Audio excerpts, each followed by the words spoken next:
su discípulo Tito. Tito, que era instituido como tal, como pastor,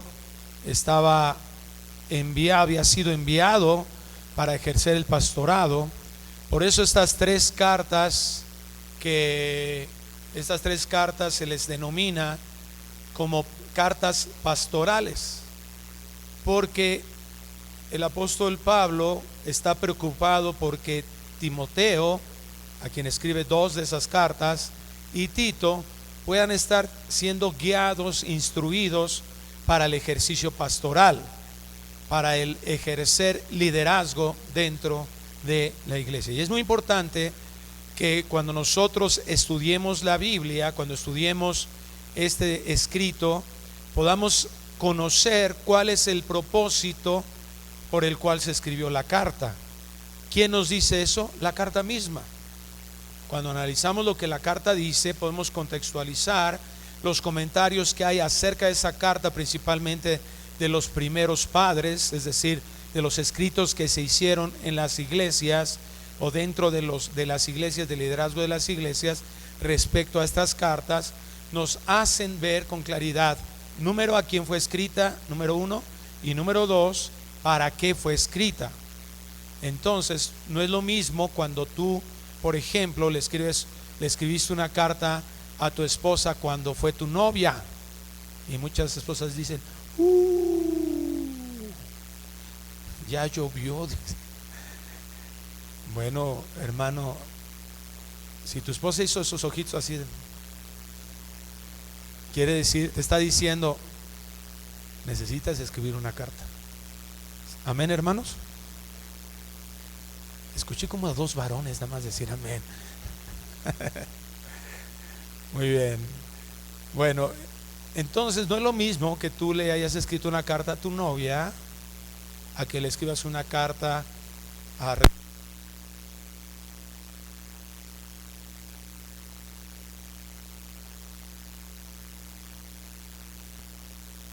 Ni el propósito de escribir esa carta, ni el contenido, ni la forma tiene nada que ver. Nos expresamos cosas totalmente distintas. Nos comprendemos por qué nosotros analizar un texto podemos darnos cuenta de qué es lo que está realmente diciendo. Hay textos que se convierten hay textos que son difíciles de interpretar. ¿Cómo sabemos cuál es la interpretación correcta? Bueno, primero, ¿qué es lo que dice? Analizando lo que dice el texto y analizando en qué contexto inmediato lo dice y en el contexto de todo el escrito como tal. Es ahí donde podemos percibir con claridad cuál es el propósito y la correcta interpretación de cada uno de ellos. Entonces, por eso es importante que nosotros consideremos que esta carta de Pablo a Tito es una carta, repito, ¿de qué tipo? Pastoral. Ya estamos haciendo buenos teólogos en la iglesia de Nesa. Dios sabe que en este tiempo terrenal que estamos todos nosotros aquí viviendo y que en la soberanía de Dios Él nos ha colocado, a algunos no les gusta mucho, algunos dicen ya que el Señor venga pronto, y ya, pero más que el deseo de ver al Señor, más de ya paren esta pelea, ¿no? Ya no me gusta estar aquí, ya estoy cansado, ya estoy cansada.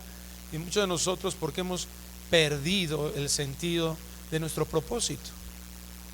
Muchos de nosotros se nos ha robado el entendimiento de ese propósito y se generan esos sentimientos. Pero tenemos que tener claridad. Jesús dijo, yo he venido para que tengan vida y para que la tengan en abundancia. Pero inmediatamente antes a eso dice, hay que tener cuidado con algo, porque tenemos un enemigo, ¿verdad? El diablo vino para matar, robar y destruir. Y a muchos cristianos nos roba la paz, mata el propósito por el cual estamos aquí. Cuando perdemos eso, perdemos el sentido, nos volvemos un Salomón que se pone a meditar y escribió sus meditaciones en el libro de Eclesiastés, y que empieza a decir: ay, amanece, sale el sol, viene la tarde, anochece, y al otro día lo mismo. Amanece, me levanto a trabajar, veo al mismo monstruo al lado de mi cama, sale lo mismo, y todo el día, y el mismo jefe, las mismas cosas, y le perdemos sentido. Y hay una reflexión ahí del predicador. Le dice: oye, espérame, ¿no es todo lo mismo? En los siguientes capítulos dice: hay un tiempo para todo. Hay un tiempo para amar y un tiempo para... ¿Qué fue lo que le pasó? Porque su conclusión fue: todo es vanidad, lo cual implica, y la palabra vanidad en Eclesiastés implica pérdida de sentido de las cosas, que ya no hay fondo, nada más se vive, se sobrevive, más bien todo es superficial. Entonces, ¿cómo llegamos ahí? ¿Cómo llegamos a ese punto cuando dejamos de ver a Dios como lo más valioso en nuestras vidas? La vida de un cristiano, y ese es el propósito principal que Dios tiene para nosotros en esta tierra, es que glorifiquemos a Dios deleitándonos en Él. Esa es la grande diferencia entre la vida moral de un religioso y la vida de santidad de un cristiano, porque ambas se pueden parecer muchísimo. Hay fariseos que no se han convertido, que no han sido justificados, fariseos actuales, religiosos, personas religiosas que se portan muchísimo mejor que muchos cristianos, pero que su propósito no es glorificar a Dios. Su propósito es ellos ganar algo, ganarse el cielo, ganar una buena vida aquí en la tierra, mantenerse en cierto grado de felicidad y paz. La diferencia en la intencionalidad de un hijo de Dios es que queremos mostrar a Dios aquí en la tierra, y eso solo se logra cuando nosotros estamos completamente satisfechos en Él.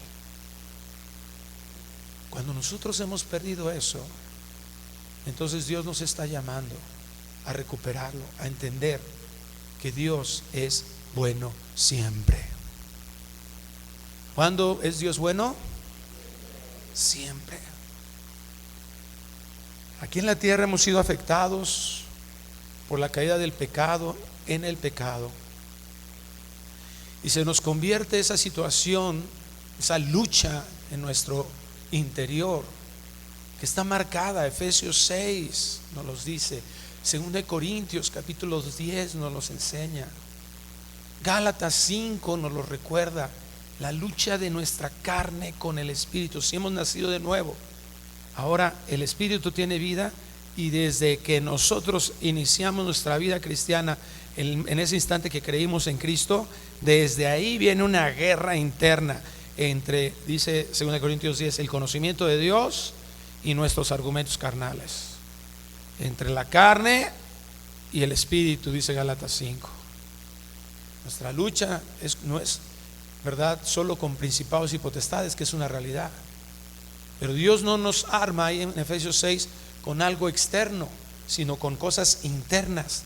De hecho, nuestra mente, si tú te das cuenta, es una ilustración de cosas que deben de estar bien arraigadas en nuestra mente, de quiénes somos y qué es lo que ha hecho Dios en nosotros. Y en esa condición y en esa lucha, muchos de nosotros hemos sido derrotados, porque es demasiado fácil olvidar estas verdades de quién es Dios.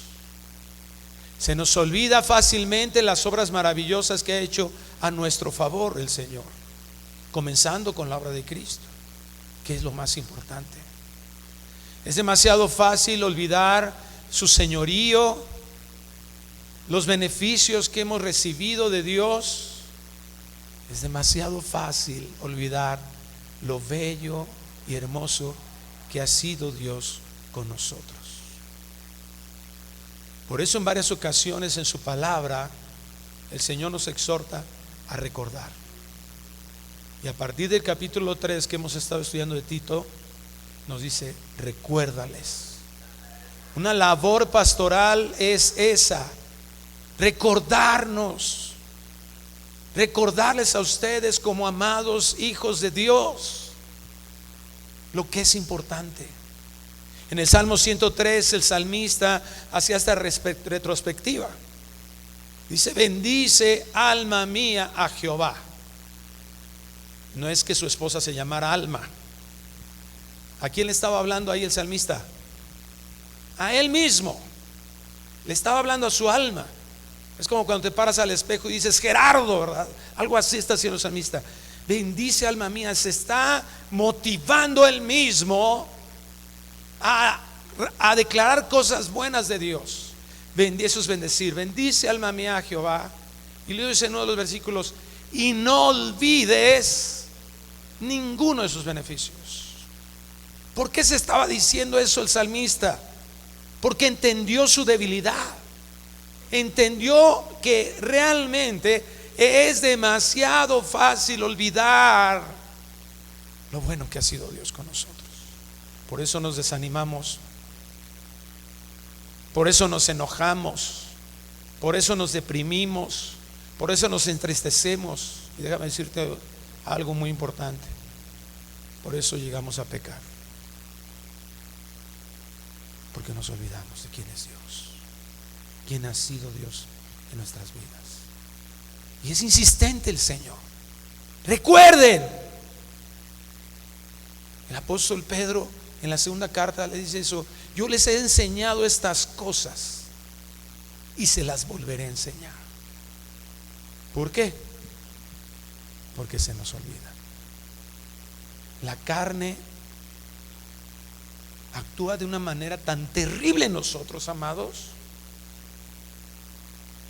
que provoca eso. No es tener en mente estas cosas. Y por eso el Señor nos exhorta: recuerda, recuerda, recuerda cómo se ha manifestado en tu vida el Señor, en los hijos amados de Dios, y buscar en nuestra vida tener presente la bondad de Dios. Así titulado el día de hoy este tema: la bondad de Dios. Un atributo que encierra, cuando hablamos de la bondad de Dios, encierra algunos otros atributos. Dios es bueno y en su bondad manifiesta misericordia a todos los seres humanos. Dios es bueno y manifiesta gracia a sus escogidos. Dios es bueno y por su bondad manifiesta amor a aquellos que Él ha determinado desde la eternidad. Vamos a Tito capítulo 3, versículo 3. Vamos a estudiar estos dos preciosos versículos, Tito 3 y 4. Lo voy a leer en Reina Valera 60 y también lo voy a leer en Nueva Biblia de las Américas.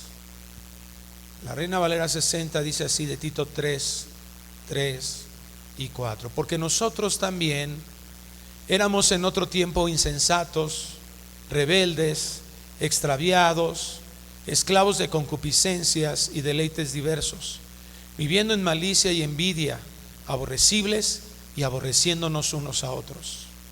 Pero cuando se manifestó la bondad de Dios nuestro Salvador y su amor para con los hombres, y dejamos ahí unos puntos suspensivos porque queremos enfocarnos en estos dos el día de hoy. Versículo 3, Nueva Biblia de las Américas, dice: porque nosotros también en otro tiempo éramos necios, desobedientes, extraviados, esclavos de deleites y placeres diversos, viviendo en malicia y envidia, aborrecibles y odiándonos unos a otros. Pero cuando se manifestó la bondad de Dios nuestro Salvador y su amor hacia la humanidad, y luego nos enseña los siguientes versículos que vamos a ver la próxima semana, la actuación del Espíritu Santo en nuestras vidas, en donde nosotros hemos sido salvados. Pero antes de continuar, quiero pedirle que cierre sus ojos y vamos a pedirle a Dios que nos permita comprender esta palabra. Padre, gracias por tu palabra que hemos leído. Ahora queremos pedirte, Señor, que nos permitas escudriñarla para encontrar, Dios, por qué se escribió eso en estos versículos, en esta carta, el propósito por el cual, Señor, se lo diste a Pablo y a su vez a Tito, con el propósito de dárselo a la iglesia, y que se nos haya heredado hasta el día de hoy. Ayúdanos a comprender ese entendimiento, ese contexto, pero sobre todo que eso lo podamos traer a una aplicación a nuestras vidas. Que el día de hoy podamos ser nutridos en nuestro espíritu, para que fortalecidos podamos vencer a la carne, podamos ser victoriosos ante el pecado. Sabemos que hay esa lucha, pero ayúdanos, Señor, a entender por qué muchos no hemos vencido. Ayúdanos a entender, Dios, cómo vencer, y que eso pueda ser una experiencia en nuestras vidas, y que eso te honre a ti y te glorifique. Te lo rogamos en el nombre precioso de Cristo Jesús. Y la iglesia decimos amén. Es muy común que cuando venimos a Cristo nos sintamos tan bien, tan complacidos, y nos sintamos que verdaderamente como que se nos aclara algo. 2 Corintios 3 y 4 dice que es como se nos quita el velo, y eso es lo que realmente pasa cuando nacemos de nuevo, porque algo que no entendías ahora lo puedes ver, lo puedes entender. Antes podías hablar acerca de Dios de una manera, pero ahora el Señor ha permitido que lo veas en todo su esplendor, de acuerdo al Evangelio. Dice ahí la Escritura, en la gloria de la faz de Cristo. Es decir, podemos ver que Cristo no era nada más una persona, un filósofo, una mentira, una historia que se contaba, sino ahora vemos la grandeza de su gracia y el propósito por el cual, siendo Dios, se encarna. Y vemos el maravilloso amor que se manifestó en que, siendo pecadores, Cristo vino a morir por nosotros con el objetivo de pagar nuestra deuda. Eso no lo entendíamos antes.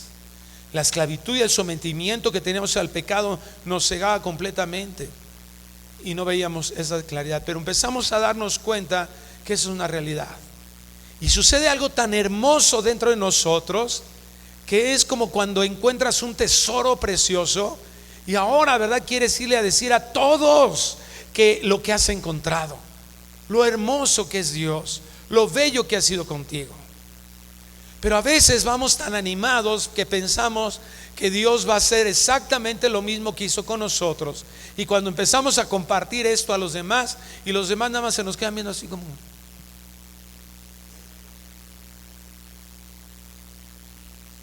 y nos hacen un like, nos dicen chido por ti, oh, qué bueno. Y algunos otros así de, ¿cómo? ¿Cambiaste de religión? No lo puedo creer. Tu tatarabuelita, tu bisabuelita, tu abuelita, todos hemos sido esta religión, ¿cómo vas a cambiar? Empezamos como a enfrentarnos a ciertos golpes, como si estuviéramos dándonos con una pared, ¿no? Nosotros esperamos que íbamos a llegar, ¿verdad?, a darle luz a todos, y todos nos empiezan a rechazar, o nos ignoran, o nada más nos dicen nada, ¿verdad? Nos dan ahí el avión, o nos rechazan, y se empieza a volver algo como frustrante. Y para muchos a veces queremos como forzar. Hay un testimonio de hace ya algunas décadas en donde en ese tiempo eran matones, ¿verdad? Ahora ya le llamamos sicarios de la mafia. Se le compartió el evangelio, se convierte a Cristo, y su primera experiencia con la Biblia, su primer encuentro con la Biblia es: fórzalos a venir a mi casa. Y dicen unos hermanos que estaban en esa iglesia donde él se convierte al Señor, que de repente empiezan a ver cómo en la iglesia empiezan a pasar ahí, ¿verdad?, una fila de personas, y todos así, ¿verdad?, con una cara de espantados, y atrás el hermano con su pistola, ¿verdad?, porque dijo que estaba obedeciendo a Dios. Yo ahora soy hijo de Dios, ahora lo obedezco, y traía una fila de personas porque los estaba forzando a venir al Señor. Y a veces nos pasa un poco eso. A veces nos desesperamos y queremos como tener una sierra eléctrica, ¿verdad?, cerebral o mental, y es abrirle la sierra y meterles el evangelio y conviértete. Ya no quiero esto para tu vida, ya no quiero verte drogando, ya no te quiero verte desobedeciendo, ya no te quiero ver en tantos problemas, ya no te quiero ver en esas relaciones que tanto te han afectado, ¿verdad? Y empezamos a querer y a veces queremos forzar inclusive.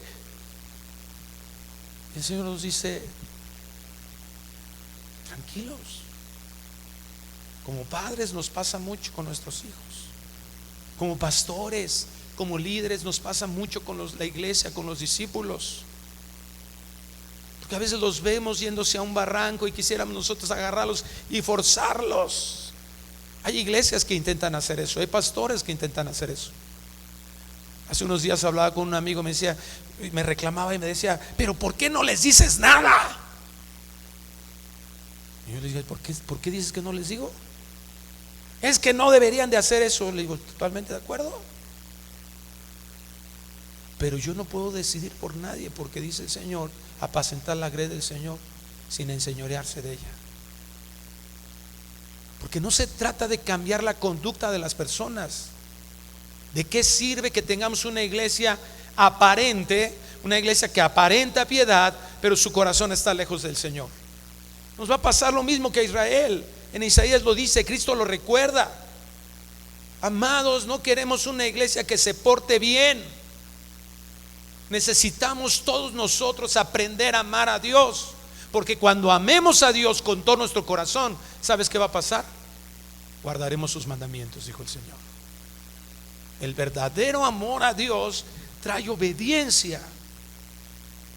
Tú puedes coercionar a tus hijos para que tengan una buena conducta. Eso es fácil, bueno, más o menos fácil. Y cuando estén por ahí, ¿verdad?, haciendo desmanes en la casa de tus papás, y nada más voltees y les hagas la mirada 45 y te voltean, eso no es obediencia, eso es autoritarismo.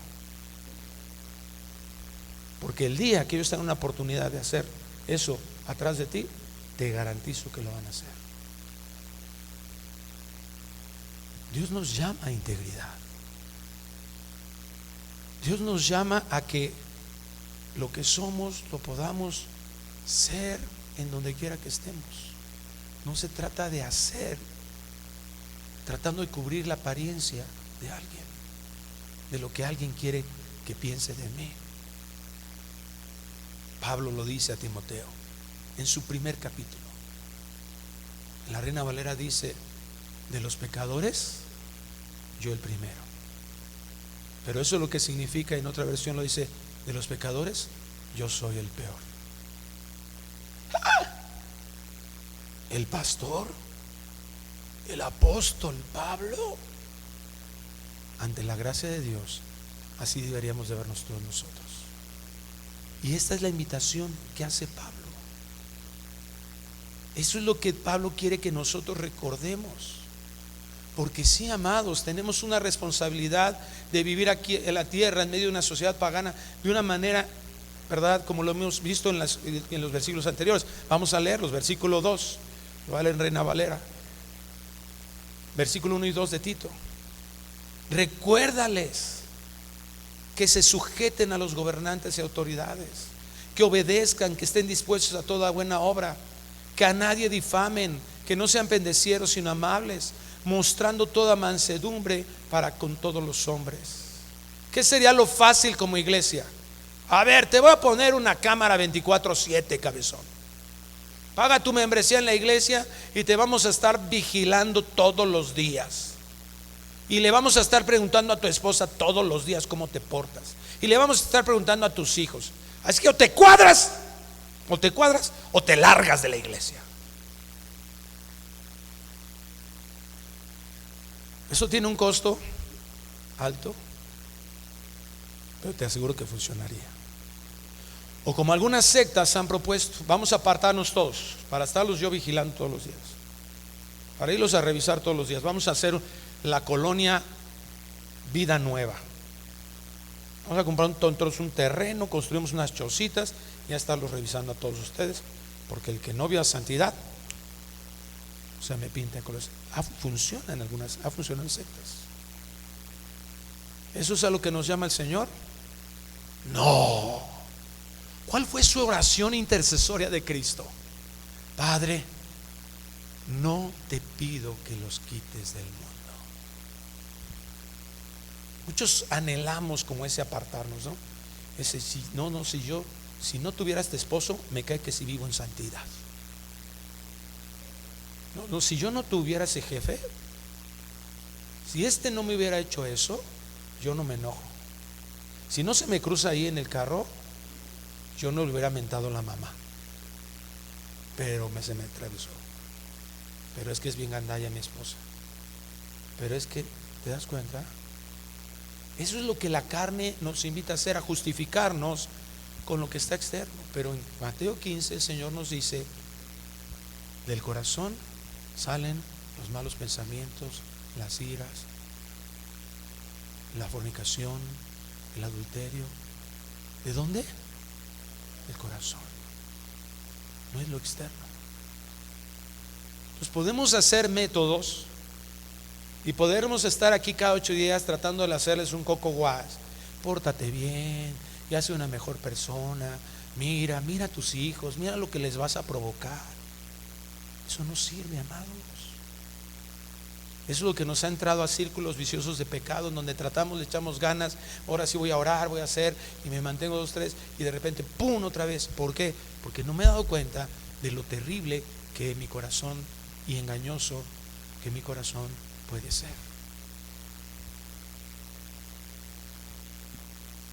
Nuestros actos son una medida. La forma en que nos conducimos, la forma en que nos tratamos como esposos, son una medida para darnos cuenta qué tan cerca o qué tanto dejamos que Dios esté influenciando nuestras vidas o no. Esa es la realidad. Estas indicaciones de Pablo a Timoteo no es solo hacer. Lo que está diciendo a Pablo es que esto tiene que ser la evidencia de entender algo. Tú realmente no vas a encontrar una verdadera sujeción a la autoridad que Dios ha puesto. Oye, pero es que estos son una barbaridad, son promotores del aborto, son promotores de cosas pecaminosas terribles. ¿Sabes en qué contexto les está diciendo Pablo a Tito y a la iglesia de Creta estas indicaciones? Está diciendo: sujétense a los gobernantes. ¿Quién era el gobierno en ese tiempo? Roma. Y en el primer siglo de nuestra era, Roma está en una terrible decadencia moral. Les está diciendo: sujétense a los gobernantes, tal vez de los peores gobernantes, los más paganos, los más pecadores que pueda existir en la tierra, y tal vez en la historia de la humanidad. No sé cómo poder medir eso, pero sí lo eran. Se habla de los de Nerón, ¿verdad? De estos emperadores cuyas fiestas eran toda una perversión terrible. ¿Y qué les dice el Señor? Sujétate, obedezcan, estar dispuestos a toda buena obra. ¿Por qué? Porque cuando nosotros le damos pie a un pecado de rebeldía en nuestro corazón, no vamos a poder tener buenas obras en nuestra vida. Saúl se le ocurrió no obedecer a Dios.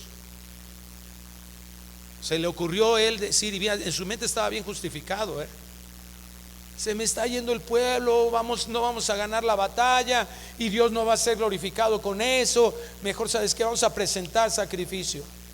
Y cuando llega Samuel, ¿qué le dice? Está bien, qué bueno que lo hiciste. Se me hizo un poco tarde. Qué bueno que lo hiciste, Saúl. Me ahorraste un poco de chamba. Dice: locamente has hecho.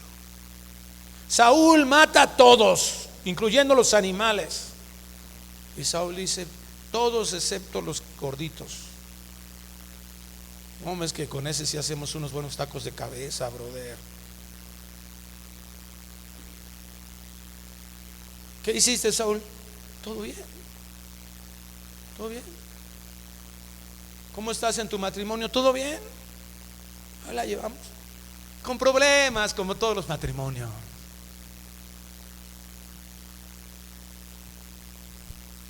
¿Qué le dice Samuel? Qué bueno. No mataste a todos. Yo también lo hubiera hecho. ¿Qué le dice? Fíjate qué ceguera tan grande hay cuando no obedecemos a Dios, somos rebeldes.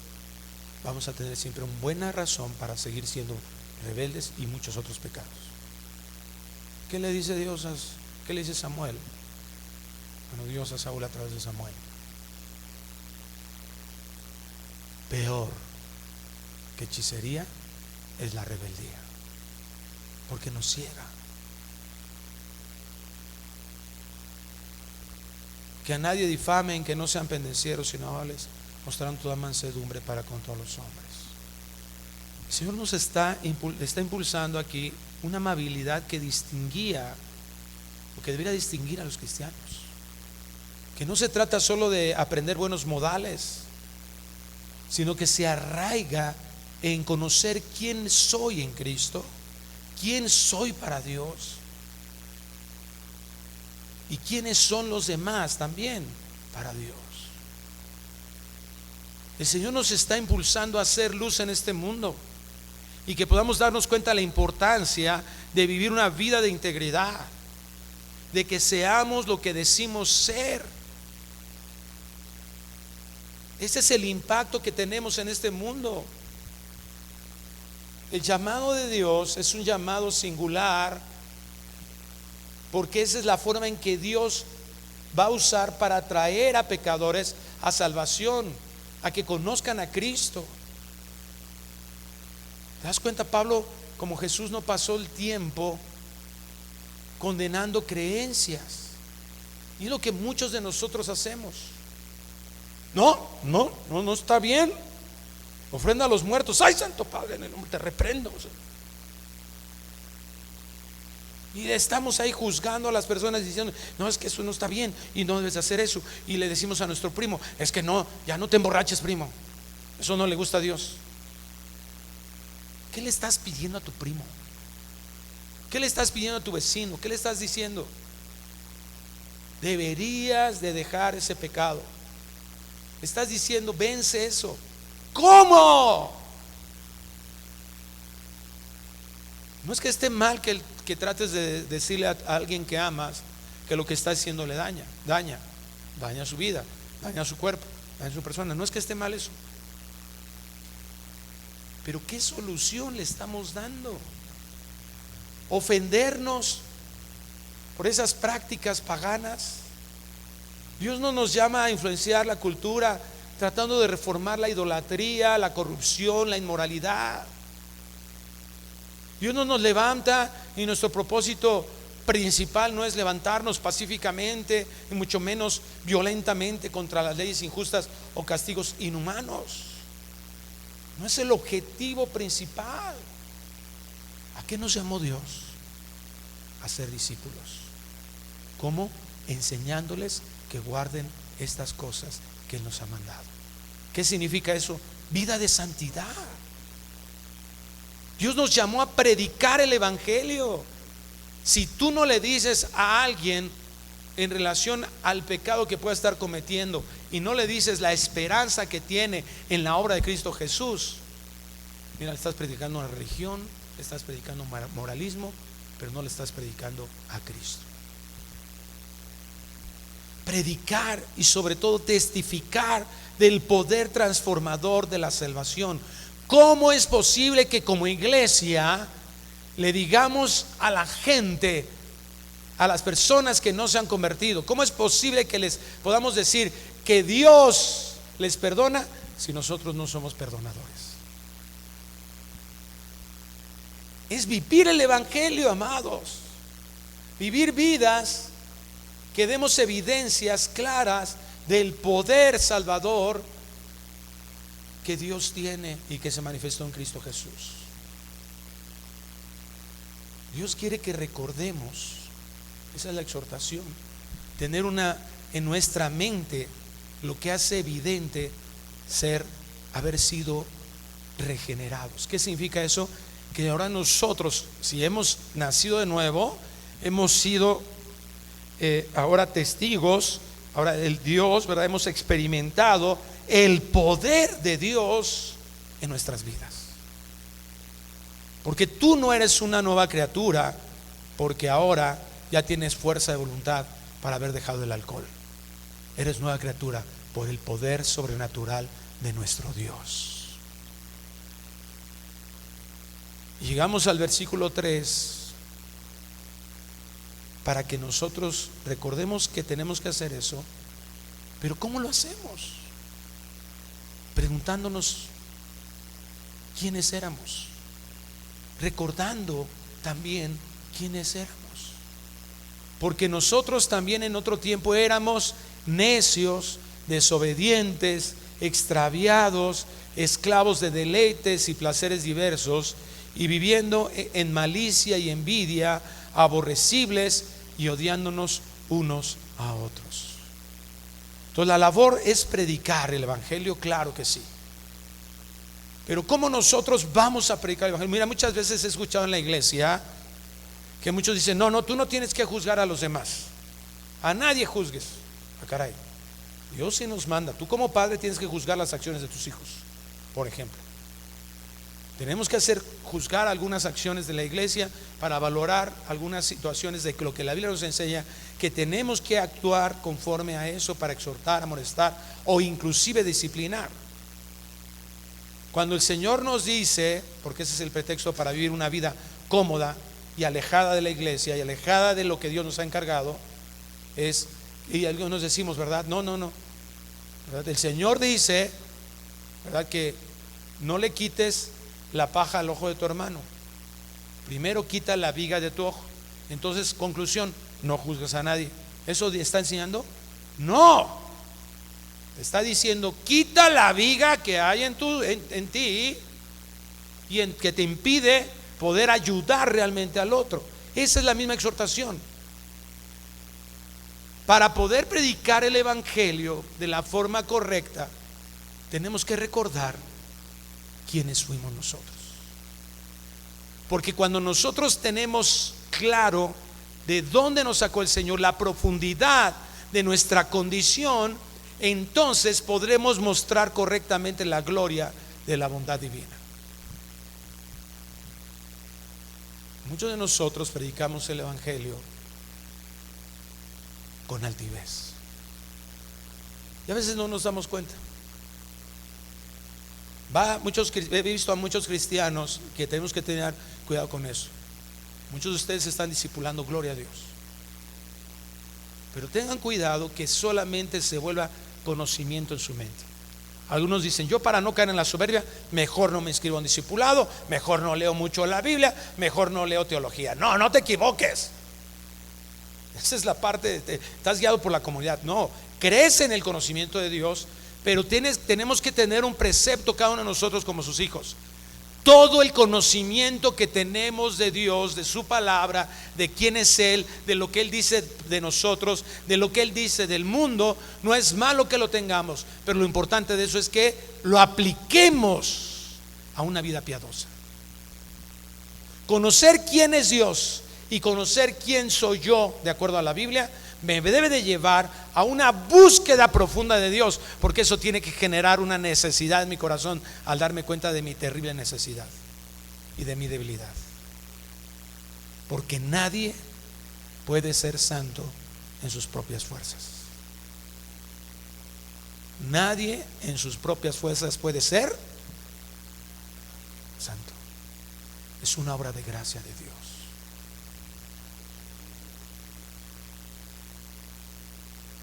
Hacer evidente lo terrible de vivir alejados de Dios en la profundidad de la caída.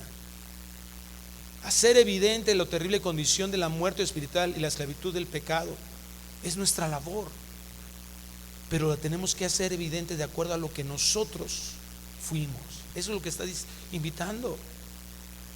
Es recordar la verdad del pasado, porque cuando nosotros tenemos esa conciencia de la gracia recibida de Dios, cuando no merecíamos absolutamente nada, cuando lo que merecíamos era un castigo eterno, es lo que nos va a hacer quitar la hostilidad, Es que cuando te des contra esas paredes y que te rechacen y que te digas, nunca en mi vida, tu carne, ¿a qué te va a invitar? Nunca en mi vida le voy a volver a predicar a este mendigo de mi primo que ve cómo hasta se burló de mí, el desgraciado. Ahora se vaya al infierno el desgraciado. En lugar de tener esa actitud y mi vecino, ¿verdad?, que se ha portado tan mal, para poder quitar eso de nuestro corazón, el sentirnos ahora superiores, ¿verdad?, hacia los inconversos, es: recuerda de dónde te sacó el Señor. Déjenme hacerles una pregunta rápidamente. ¿Por qué nos salvó Dios? Hazte esta pregunta a ti mismo. ¿Por qué me salvó Dios? Porque soy güerita, porque soy buena onda. Algunos proponen, de acuerdo a una mal interpretación de un texto bíblico, porque Dios sabía que no lo iba a rechazar. Lee Romanos 3 y dice todo lo contrario.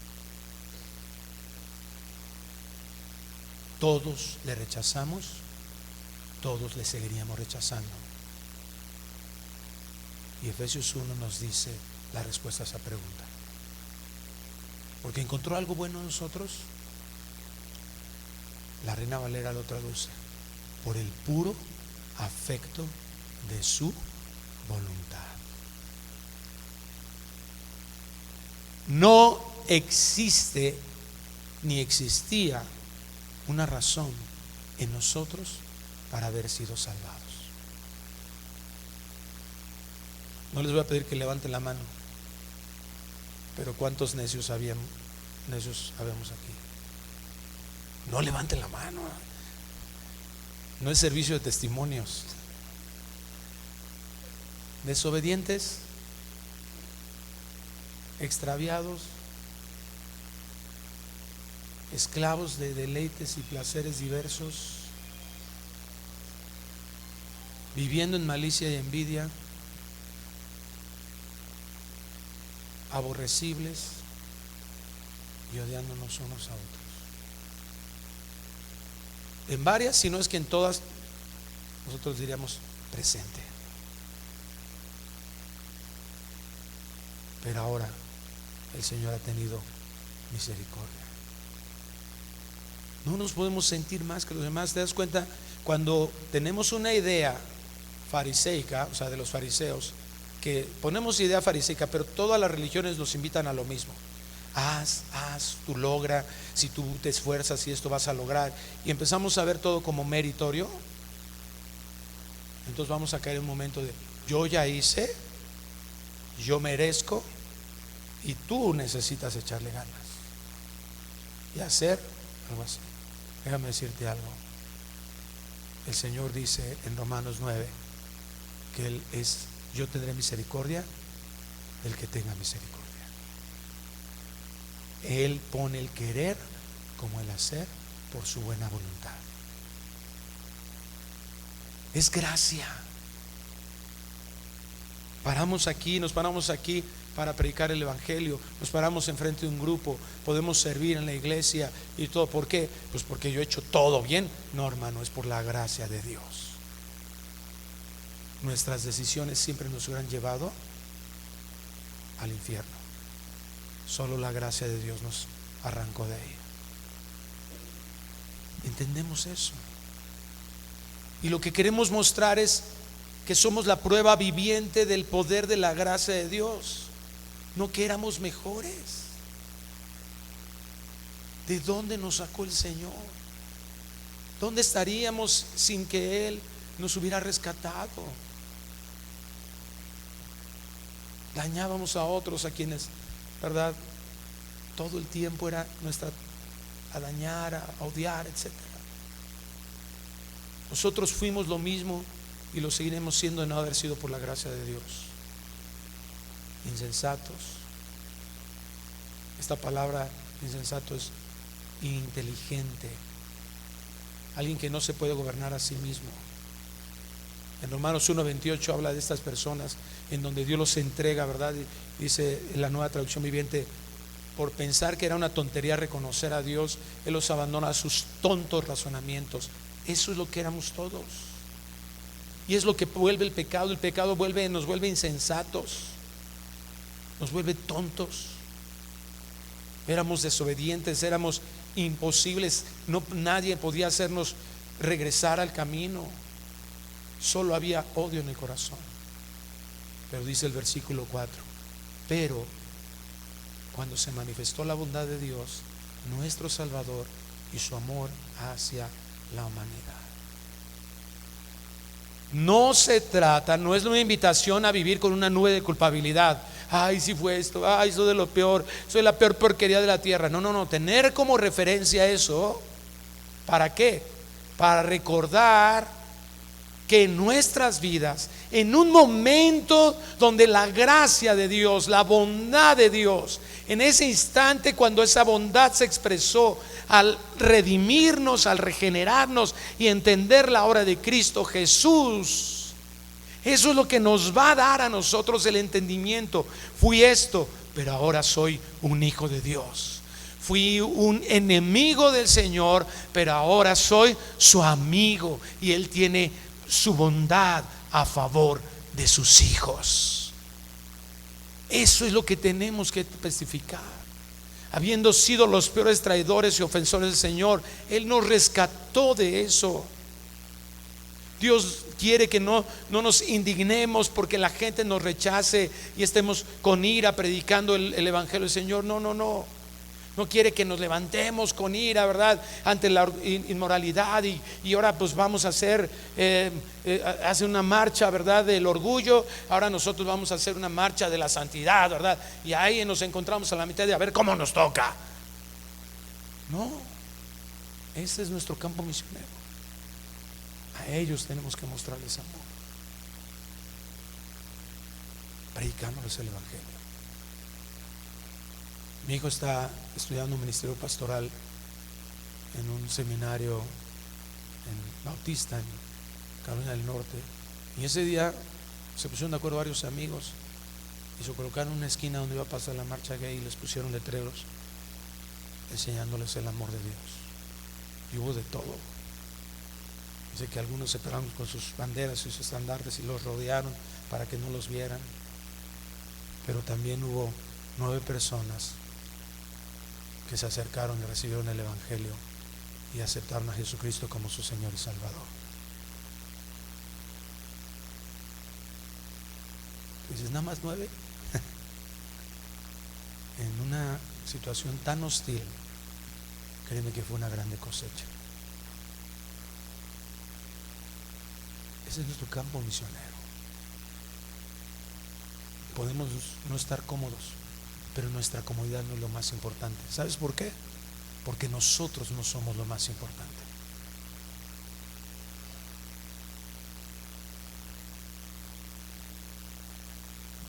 Mateo 10:7, el Señor nos hace indicación: y yendo, predicad diciendo, el reino de los cielos se ha acercado. Sanad enfermos, limpiad leprosos, resucitad muertos, echad fuera demonios. De gracia recibisteis, dad de gracia. Ahora somos libres de condenación. Ya no podemos estar resentidos ni estar levantándonos en contra, y mucho menos porque aún dentro de la iglesia a veces hay unos que hasta le añaden, ¿no?, pecado al pecado y calumnian. No. Eso no es nuestra labor. Nuestra labor. Sé que hay líderes, ¿verdad?, educadores, activistas, etcétera, ¿verdad?, medios de comunicación, de entretenimiento, que están promoviendo cosas terribles. Pero nuestra labor no es recordar nuestra condición de perdición, no solo por tener una empatía con ellos, no, sino porque eso prepara nuestro corazón. Recordar de dónde nos sacó el Señor prepara nuestro corazón para mostrar misericordia y predicar con claridad el evangelio. Porque muchos de nosotros, repito e insisto, hemos estado predicando una religión, hemos estado predicando moralismo, hemos estado enseñando a la gente, ¿verdad?, sal ahí, como si ellos realmente pudieran. Eso no es el evangelio, amados. Recuerda la bondad de Dios Y recordar esa bondad nos va a hacer mostrarnos con misericordia, porque no nos rescatamos a nosotros mismos, fuimos rescatados por la bondad del Señor. Nuestro Salvador y su amor nos alcanzó antes que nosotros pudiésemos siquiera encontrarlo. La bondad de Dios, recuerda la bondad de Dios, porque ese recordar la bondad de Dios nos va a motivar a ser generosos en nuestro corazón, y no nos vamos a quedar callados, sino aun cuando seamos rechazados, seamos dignos de burla, se burlen de nosotros, vamos a continuar amándoles y dándoles bienestar. Te vas a preocupar por lo que el vecino necesita. A lo mejor se le fue agua al vecino y tú tienes tu cisterna llena, y tú vas a decir: no, mendigo vecino, por no ser cristiano, ahora no le doy. Y aparte se burló de mí, y a toda la colonia me dice el padre Gallo por ese desgraciado. Me dice me pusieron el apodo, ¿verdad? El santurrón, etcétera. Ahora no le doy. No. Tengo un hermano, un buen amigo, que dice: yo me convertí porque cuando llegué a esta colonia, mi vecino se acercó conmigo y me dijo: ¿qué vas a vivir aquí? Sí, mira, fulanito de tal y todo. Dice: ahí está, mira, aquí está la manguera de agua de mi casa, cuando quieras agárrala. Era un vecino tan bueno, me decía, tan buen vecino. Él me invitaba a su iglesia y todo, pero yo nunca quise ir. Y el día de su funeral, fíjate, el día del funeral de su vecino, escuché las canciones que cantaban, compartieron el evangelio, y ahí yo me convertí. Pero fueron años de que mi vecino siempre me amó, sin conocerme, sin que yo hubiera hecho algo bueno por él, sin saber si yo era una buena persona. Mostró ese amor de Dios en su corazón, dando bien. Lucas 6:35, el Señor pone un estándar que ninguno de nosotros podríamos cumplir. Antes bien, amen a sus enemigos y hagan bien y presten, no esperando nada a cambio. Wow.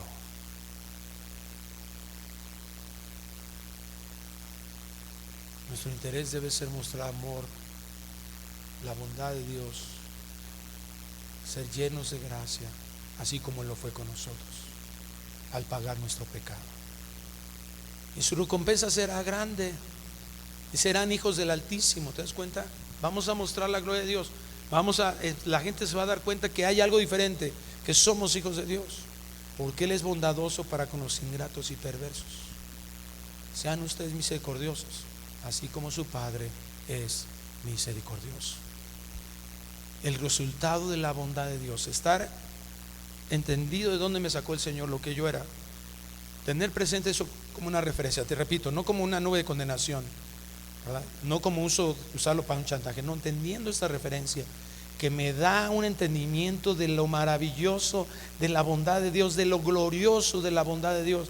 Me hace ver la bondad de Dios en una perspectiva impresionantemente bella. Eso va a hacer que en mi corazón haya bondad, como Él fue bueno conmigo. Eso es glorificar a Dios. Hablar, enseñar y ser testigos, es decir, mostrar sus maravillosos atributos.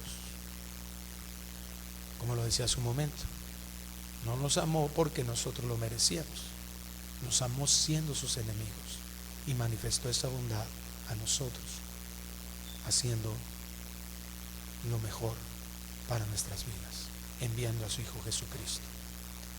Y es lo que Pablo, y con esto termino, le escribía esta carta a la iglesia en Éfeso. Allí en Efesios capítulo 2 versículo 4. Pero Dios, que es rico en misericordia por su gran amor con que nos amó, aun estando nosotros muertos en pecados, nos dio vida juntamente con Cristo. Por gracia sois salvos. Y juntamente con Él nos resucitó y asimismo nos hizo sentar en los lugares celestiales con Cristo Jesús, para mostrar en los siglos venideros las abundantes riquezas de su gracia en su bondad para con nosotros en Cristo Jesús. Porque por gracia sois salvos por medio de la fe, y esto no de vosotros, pues es don de Dios, no por obras para que nadie se gloríe, porque somos hechura suya, creados en Cristo Jesús para buenas obras, las cuales Dios preparó de antemano para que anduviésemos en ellas. Los hijos salvados y regenerados seremos transformados para vivir glorificando a Dios, mostrando lo que hemos recibido, la hermosa y maravillosa bondad de Dios. Oramos. Padre, gracias por tu bondad. Esa bondad, Señor, que nos salvó, que nos hizo estar completamente seguros y poder afirmar que estaremos contigo en toda la eternidad. Y ahora, Señor, ese es nuestro encargo, nuestra responsabilidad. Ser abastecidos de ti, Señor, de una relación tan cercana a ti que podemos mostrar esa riqueza de tu gracia, porque tú nos has salvado. Señor, no permitas que ya seamos dominados por el rencor de lo que alguien nos hizo. Enséñanos a perdonar, a verdaderamente perdonar, a entender tu perdón, y que ese perdón nos lleve, Señor, a perdonar correctamente. Ayúdanos, Señor, a tener como esa referencia lo que fuimos, para tener presente tu bondad, esa bondad que es fácil que se nos olvide. Ayúdanos a entender, Señor, que es un privilegio hermoso predicar acerca de esa bondad que hemos recibido. Ayúdanos a no ceder a las tentaciones de dejarnos llevar por la ira y mostrar, Señor, que estamos amargados, enojados, que nos indigna el pecado de otros. Dios, no, que estemos seguros que el pecado de otros puede ser restaurado solo por tu gracia, y que aún el pecado dentro de tu pueblo, de nuestros hermanos, es para que nosotros mostremos esa misericordia y busquemos la restauración de las vidas de ellos también. Si hemos sido hostiles, groseros, y hemos hecho que algunos de nuestros familiares o de los que amamos se alejen de nosotros, se hayan alejado de nosotros, ayúdanos para ir como el buen pastor por las ovejas perdidas, acercarnos a ellos. Si el pecado de otro nos ha indignado y nos ha ofendido, perdónanos, porque esa altivez es de la carne. Señor, ayúdanos para que nuestra justicia sea ejemplo para ellos, nuestra misericordia pueda mostrar tu misericordia, señale tu misericordia, y muchos puedan venir al conocimiento de ti. Te lo suplicamos y te lo rogamos en el nombre precioso de Cristo Jesús. Amén. Amén. Hermanos, que Dios les bendiga.